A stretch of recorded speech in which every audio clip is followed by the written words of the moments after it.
Hello everyone, this is Katarzyna Oleska and this video is about how to draw a caricature. Or more precisely, how to sketch a caricature so that you have a good basis for your future painting. And I'm going to do it on the basis of my new painting that you can see in front of you right now. This painting, just to quickly tell you what it is about, is based on Polish politics, and it shows the Polish president who has very little regards for Polish constitution and all other kinds of laws. And he kind of annoyed the goddess of justice, who's trying to smack him with her scales, while the minister of justice, who's also the attorney general nowadays, is trying to stop her from doing that. Alright, so now that we know what the caricature is about, let's start drawing. Okay, so maybe I'm going to talk a little bit about the technique first. So the way I usually paint my sketches is I create two different layers. The background can be white, it can be a different color. I personally prefer color, especially that I choose a color that is going to be the base for my color scheme. And on top of it, I usually create one or more layers that are used for line work. This layer is usually set to multiply. Right now you can see it's set to normal, but I'm going to put it on multiply mode a little bit later. And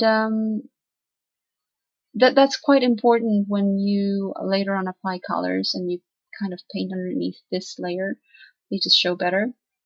And one important thing to remember when using this technique is always keep this layer solely for the purpose of drawing line art. By this I mean if you have a mistake, or if there's something you don't like about your line art, if there's a part you want to erase, erase it. Literally erase it. Many people make a mistake of picking a background color to paint over the line art that they are creating, because they forget that this is not the painting that they're creating right now. So it's not a flat layer that is just a top one. They forget that there's going to be something underneath, and they create situations when later they turn this layer into multiply mode.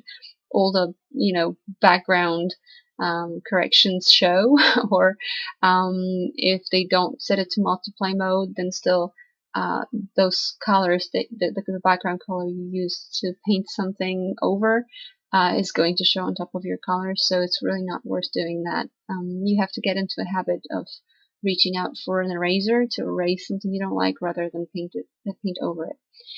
So that's one very important thing, and it's very important whether you're painting a caricature or any other kind of a painting where you're starting with a sketch like that.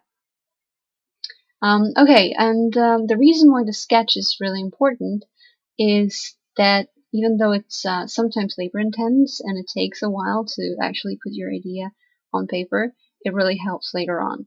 If you have a client, it helps you show him or her your idea so that you don't have to explain that much, and you can make them certain that, for example, the likeness in caricature is what they were hoping for. So it's very important to establish the likeness at the very beginning, to figure out which things are important to exaggerate, which things aren't, so that you can set a good base for painting with colors later on. It really helps. It really makes it so much easier when you have that base, this good sketch that already shows likeness. It kind of also makes you more certain of what you're painting. You don't have to sweat that you're going to put a lot of work into what you're doing, and then all of a sudden you're going to start struggling with the likeness. It's quite important to get it done pretty well.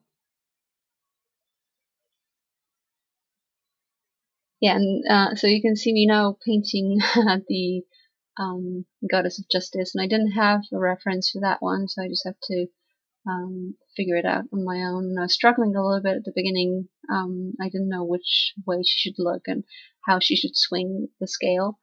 And at this point, I didn't have the second person in the picture. And by the person, I mean the politician, not the goddess. She's kind of a person here as well. But the other person came in later on, and for different reasons. But at first, it was just her trying to swing the scale. And as you can see, I'm painting her on a different layer, on a separate layer, and that's because I knew that I was not sure where she was gonna end up in the sketch. It's really good to do it sometimes, whether you're painting an extra element or an extra person. You can just paint them on a separate layer so that later on you can maybe move them a bit to the left, to the right, or change their position or change the perspective, like you're going to see me do by using a cage tool available through Krita.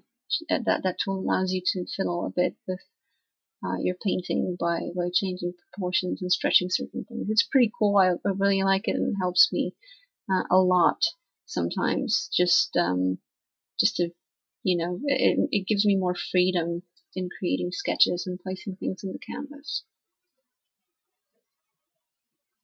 Yeah, so now you can see me using a couple of transform tools. This is the cage tool. You can see how useful it is. Like, you can just stretch it and create a slightly different perspective, and it's really, really very helpful. Okay guys, so that's it. That's the final sketch. And obviously, if you saw the final painting at the beginning of this video, you know that there's an extra person there. I added him later on when I thought about it a bit, and I decided an extra person would make more sense.